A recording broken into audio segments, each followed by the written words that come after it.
Anybody that's going to be attacking that net, they're going to get lobs. And you have to give a strong message immediately. You want to lob me? You watch what I do with that. You have to learn how to hit the overheads, but wait a second. Not only are you going to hit the overhead, you're going to hit the overhead and you're going to attack and move right in for that defensive return. If you establish the fact right away, hey, counterpuncher, hey, defensive player, I don't care what you hit. I'm coming right back at you, so be prepared.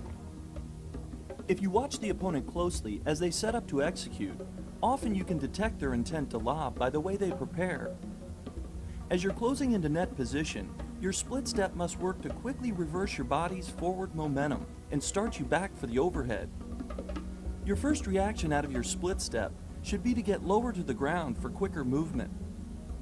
Your first few steps should work to position yourself so your contact point is out in front of your body.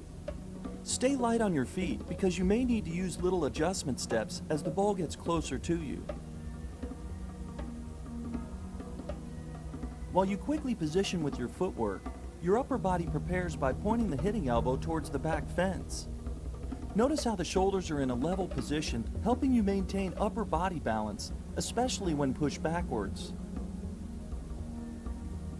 Your opposite arm prepares by pointing up towards the ball, then serves as a counterbalance, helping to rotate the shoulders as it tucks into the rib cage at contact. Your back posture must be strong and upright throughout the stroke as well. Remember, the ball is descending quickly, so you must start your swing early enough so your timing at contact allows your arm to fully extend into the overhead. You preferably want your contact point out in front of your body, but in situations where you can't position in time, you must be able to execute even when the ball gets behind you. This is where using the continental grip is most critical, enabling you to work with the ball in all the various contact point positions. You will need to learn the scissor kick technique to provide power and reach on the lobs that really push you backward. You can see how he pushes off the right foot to drive up into the shot, landing on the left foot, kicking the legs in a scissors-like action. Most girls have a tendency for the backside to come out. Watch successful people or players hit their overhead. You'll see the whole body is quite straight when they make contact. This prevents a lot of the shanking and mishits when hitting the overhead. If the left hand is up, upper body is extended. Wonderful racket speed, use of her legs. A popular strategy of the counterpuncher is to lob to your backhand side, forcing you to hit the backhand overhead.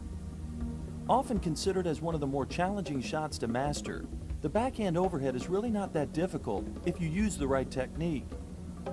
As we learned on the high volley, when you want to add power, you prepare so that the butt of the racket points up towards your contact point position. The same applies on the backhand overhead. In your preparation, the elbow stays bent as the butt end points straight up towards your point of contact. You drive the butt of the racket up towards contact, and as the arm straightens out, the racket head comes up over the top, pronating the wrist. It is almost like the service motion, only in reverse, going from follow-through position to backswing. With practice, you can develop this into a weapon.